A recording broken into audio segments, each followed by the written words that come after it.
أعوذ بالله من الشيطان الرجيم بسم الله الرحمن الرحيم قال المصنف والمؤلف رحمه الله تعالى نفعنا الله ببركاته وببركات علومه في الدارين آمين يا رب العالمين فصل في موجب الغسل والغسل لغة سيلان الماء على الشيء مطلقا وشرعا سيلانه على جميع البدن بنية مخصوصة والذي يجب الغسل ستة أشياء ثلاثة منها تشترك فيها الرجال والنساء.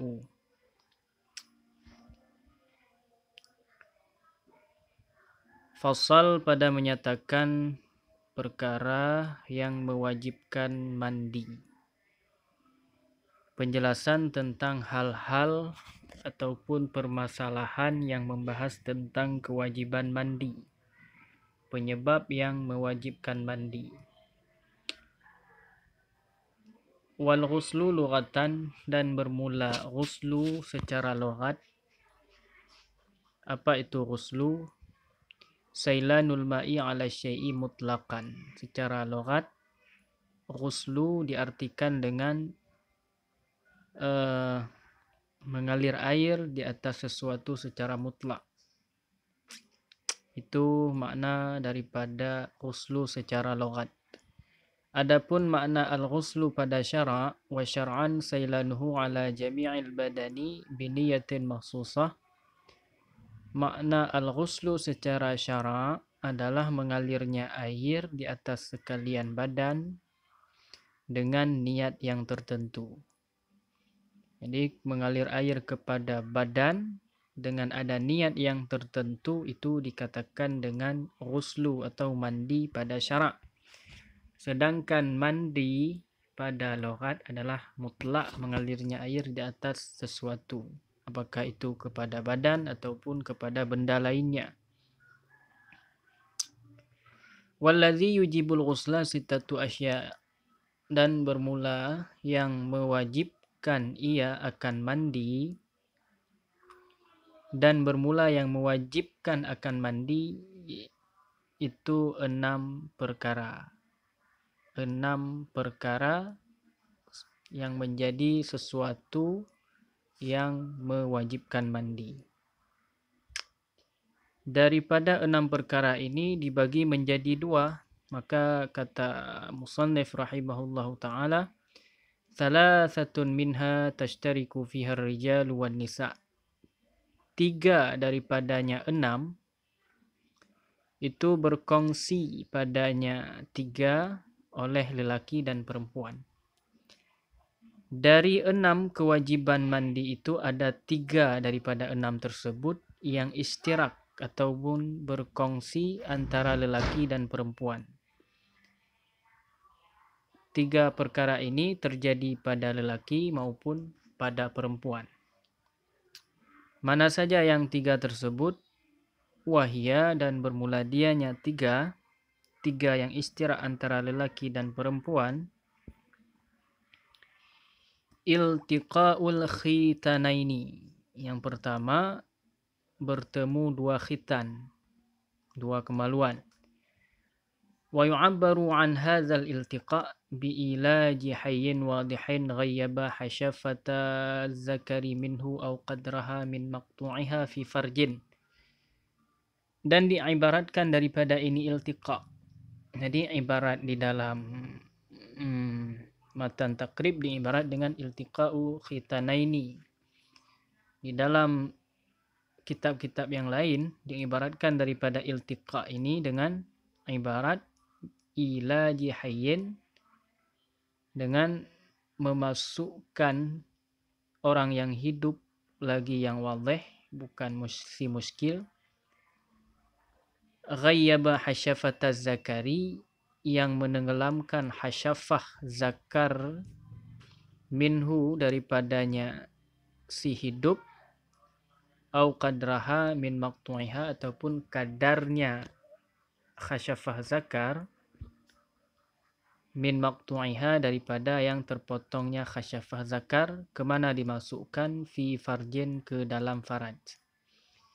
Jadi ibarat dalam kitab Matan Takrib ini ibarat dengan iltiqa'u khitanaini, sedangkan di dalam kitab-kitab yang lain ada yang mengibaratkan dengan ilaji hayyin wadihin ghayyaba hasyafata zakari minhu aw qadraha min maqtu'iha fi farjin.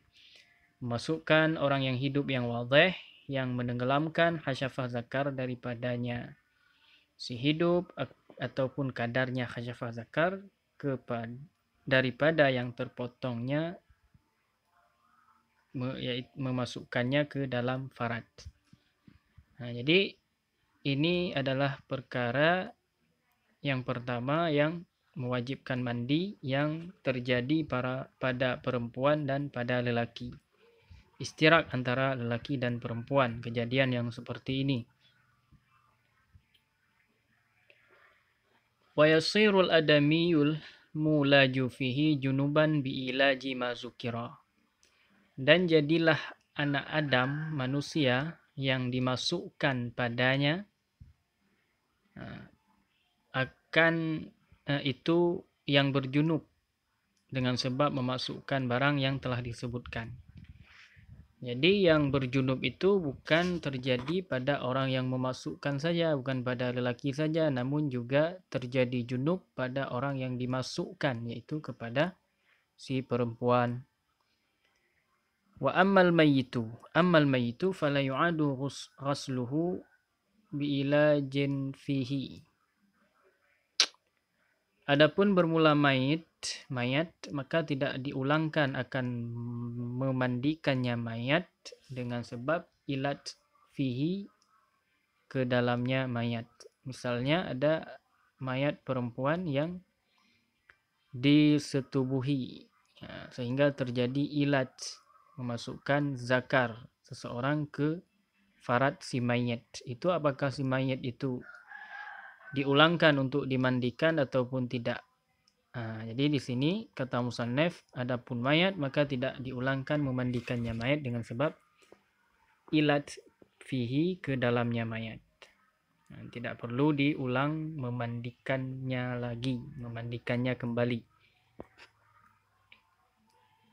Wa ammal khunsa al-mushkilu fala ghusla alaihi biilaji hasyafatihi wala biilajin fi qubulihi. Dan adapun orang yang khunsa yang muskil, maka tidak ada mandi kepadanya khunsa muskil dengan sebab ilat khasyafahnya, dan juga tidak ada mandi bagi si khunsa muskil dengan ilat fi qubulihi, ke dalam kubulnya. Jadi khunsa muskil itu misalnya dia memasukkan khasyafahnya sendiri ke dalam farad yang ada pada dirinya sendiri. Itu surah yang pertama. Yang kedua, orang lain memasukkan ke dalam kubulnya si khunsa muskil, melakukan ilat ke dalam kubulnya si khunsa muskil. Ini tidak mewajibkan mandi. Jadi kalau khunsa muskil, kejadiannya dia masukkan khasyafahnya sendiri ke dalam kubulnya, ataupun khasyafah orang lain ke dalam kubulnya, itu tidak mewajibkan mandi bagi si khunsa muskil. Wa minal mustariki inzalu. Dan sebahagian daripada yang istirak, yang terkongsi antara si lelaki dan perempuan, terjadi pada lelaki dan perempuan, inzalu. Itu inzal. Ai khurujul mani min syakhsin bighairi ilajin. Arti daripada inzal, keluar mani daripada seseorang bighairi ilajin, dengan tiada melakukan ilaj. Ini juga istirak antara lelaki dan perempuan. Ada terjadi pada lelaki dan perempuan. Wa in qalal maniyu, sekalipun sedikitlah mani. Sekalipun mani yang keluar adalah sangat sedikit. Contohnya kaqatratin, seperti contoh setetes. Cuman keluar maninya cuman setetes. Itu mewajibkan mandi, baik bagi si lelaki maupun perempuan. Walau kanan ala launid dami, dan sekalipun ada ianya setetes mani tersebut di atas warna darah. Nah, keluar dengan warna darah. Itu juga mewajibkan mandi walau demikian. Walau kana al-khariju bi jima'in aw ghairihi fi yaqdatin aw naumin bi syahwatin aw ghairiha min tariqihi al-mu'tadi aw ghairihi. Dan sekalipun adalah yang keluar itu dengan sebab terjadi jima aw ghairihi ataupun tanpa jima. Keluar mani dengan sebab jima ataupun tanpa jima itu walaupun demikian juga mewajibkan mandi fi yaqdatin aw naumin, di dalam keadaan terjaga inzalnya, keluar maninya, ataupun dalam keadaan tidur, dengan syahwatkah ataupun ketiadaan syahwat, min tariqihil mu'tad, keluarnya daripada jalannya mani yang beradat, au ghairihi, ataupun keluar daripada jalan yang tidak beradat. Contohnya ka aning kasara sulbuhu fakharaja maniyuhu. Contoh keluar daripada jalan yang tidak beradat seperti contoh terpecah sulbinya seseorang, maka keluarlah maninya. Nah, jadi kesemuanya ini, inzal yang seperti ini semuanya mewajibkan mandi. Nah, walaupun inzal itu keluarnya sedikit, setetes dalam bentuk darah, yang keluar itu dengan sebab jima atau bukan jima, dalam keadaan tidur, dalam keadaan terjaga, dengan syahwat atau tanpa syahwat, keluar daripada jalan yang beradat ataupun daripada jalan yang tidak beradat seperti terpecah sulbi kemudian keluar maninya, maka itu semua membatalkan wudu. Bukan membatalkan wudu, semuanya itu mewajibkan mandi. Wa minal mustariki al-mautu, dan sebahagian daripada yang istirak antara lelaki dan perempuan, al-mautu yaitu mati, meninggal dunia. Ini mewajibkan mandi. Illa fis syahidi, melainkan atau kecuali kematian yang terjadi pada orang yang syahid. Syahid dunia dan akhirat, orang yang berperang melawan kafir. Jadi orang yang mati tersebut dinamakan dengan syahid. Nah, maka syahid, orang syahid itu tidak dimandikan. Nah, itu berarti kematian yang selain daripada mati syahid. Itu juga istirak antara lelaki dan perempuan. Kemudian tiga yang selanjutnya itu hanya terkhusus pada perempuan dengan kata musannif rahimahullahu ta'ala, wa thalathatun takhtassu bihan nisa'u, dan bermula tiga itu terkhusus atau tertentu dengannya tiga oleh perempuan. Tiga perkara yang mewajibkan mandi yang hanya terjadi pada orang perempuan, yaitu wahia, dan bermula dianya tiga, al-haidu, yang pertama haid. Apa itu haid? Ai ad-damul khariju min mar'atin. Ad-damul khariju min imra'atin balagat tis'a sinin. Darah yang keluar daripada orang perempuan yang telah sampai si perempuan tersebut akan umur 9 tahun. Perempuan yang telah berumur 9 tahun keluar darah daripada kubulnya, itu dinamakan dengan darah haid. Dan itu mewajibkan mandi bagi si perempuan. Yang kedua, wan nifasu, dan nifas, darah nifas. Apa itu nifas? Wa huwa ad-damul khariju aqibal wiladati. Fa innahu mujibul lil ghusli qatan. Apa itu nifas? Dia dan bermula dianya nifas itu darah yang keluar mengiringi sedikit daripada melahirkan. Maka sesungguhnya nifas tersebut itu mewajibkan mandi secara qat'an. Jadi tidak ada khilaf terhadap keluarnya darah haid dan darah nifas, tidak ada khilaf terhadap kewajiban mandi. Nah, jadi tidak qat'an di sini tidak ada khilaf di sini, kembali kepada haid dan nifas. Nah, bagi haid dan nifas tidak ada khilaf di kalangan ulama terhadap kewajiban mandi. Yang ketiga, wal wiladatul mashubatu bil balali mujibatun lil ghusli qat'an. Dan yang ketiga, melahirkan yang disertai dengan basah, melahirkan yang disertai dengan basah,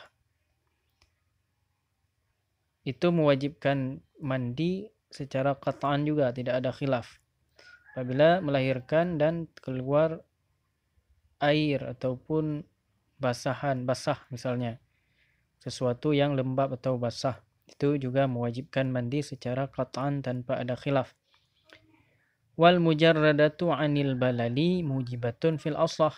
Kemudian wiladah yang sunyi ataupun yang tanpa ada basah, tanpa ada keluar cairan, sunyi daripada basah atau sunyi daripada cairan yang keluar ketika melahirkan, mujibatun fil asah, itu mewajibkan mandi berdasar di atas pendapat yang kuat. Jadi yang terjadi khilafnya pada orang yang melahirkan tanpa ada basah, tanpa ada cairan, kan tetapi melahirkan dengan kering misalnya. Maka di situ terjadi khilaf pendapat di kalangan para ulama.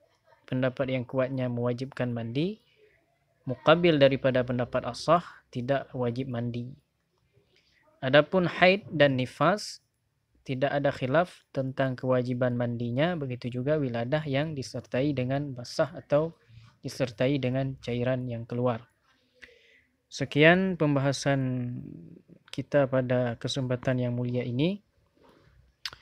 Mudah-mudahan dapat dipahami dan bermanfaat bagi kita semua. Rabbana atina fid dunya hasanah wa fil akhirati hasanatan wa qina azabannar. Assalamualaikum warahmatullahi wabarakatuh. Wallahu a'lam bissawab.